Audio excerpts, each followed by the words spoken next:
आप देख रहे हैं सुनील श्रीवास्तव के साथ हिंदी वीडियो स्टोरी। अच्छी लगे तो वीडियो को लाइक करें, हमारे चैनल को सब्सक्राइब करें।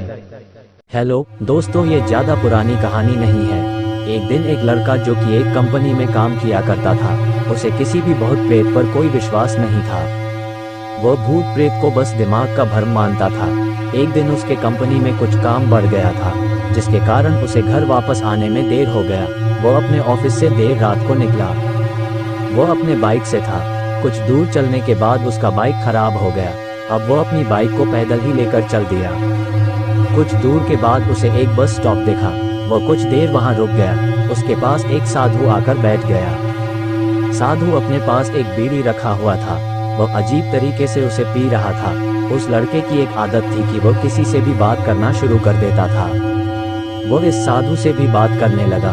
बात ही बात में इस लड़के ने कहा, बाबा, मैं किसी भी भूत प्रेत को नहीं मानता हूँ, बस सब झूठी बातें हैं। साधु ने कहा, तुम भले ही भूत प्रेत को मानो या फिर न मानो, लेकिन तुम यह न कहो कि भूत प्रेत नहीं होते हैं, ये सब कुछ होते हैं। इस पर उस लड़के को थोड़ी सी हंसी आ गई। उसने कहा, भूत होते हैं तो क्यों हमें नहीं दिखते हैं?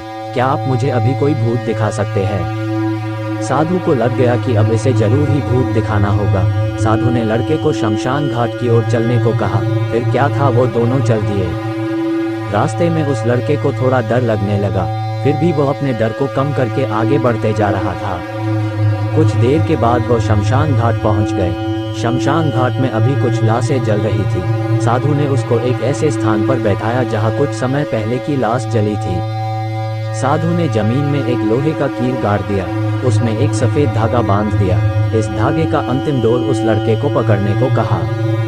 अब उस लड़के को हद से ज्यादा डर लग रहा था। उसकी सांस तेज हो रही थी। इसके साथ ही उसके हाथ पैर भी कांप रहे थे। फिर भी उसने धागे को पकड़ लिया। साधु ने कुछ बतासा को 4 जगह पर रख दिया। सारे बतासे उस धागे की पास ही एक लाइन में रखे हुए थे। उसके बाद साधु ने लड़के को सावधान किया, अभी कुछ आत्मा इसको खाने को आएगी।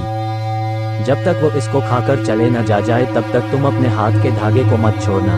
यदि तुम ऐसा करते हो तो तुम्हें नुकसान हो सकता है। फिर साधु से मंत्र पढ़ना शुरू कर दिया। कुछ मंत्र पढ़ने के बाद साधु ने उस लड़के को आंख बंद करने को कहा। फिर कुछ देर के बाद ही आंख खोलने को कहा। जब उस लड़के ने आंख खोला तो वह जो देख रहा था, उसे उसके ऊपर विश्वास ही नहीं हो रहा था। वास्तव में वहां 4 आत्मा थी जो कि बतासे को खा रही थी। लेकिन जब उसने ये देखा कि उसके पड़ोस में रहने वाले व्यक्ति की आत्मा भी वहाँ है, जो कि कुछ दिन पहले ही मर गए थे, तो उसके हाथ से धागा छूट गया। अब वहाँ पर वह साधु भी नहीं था। वह लड़का तेजी से शमशान घाट से अपने घर की ओर भागने लगा। जब वह अपने घर की ओर जा रहा था तो उसे पीछे से कोई उसका नाम लेकर बुला रहा था। उसको पीछे से कई तरह की आवाज आ रही थी। उस लड़के ने पीछे मुड़कर नहीं देखा। अपने घर जाने के बाद उसने ये सब कुछ अपने माता पिता से बताया। फिर वो अपने कमरे में सो गया। अगले दिन उसकी आंख उसी शमशान घाट में खुली और उसी स्थान पर जहां पर उसने आत्मा को देखा हुआ था। इसके बाद वो दिमागी तौर पर बीमार रहने लगा।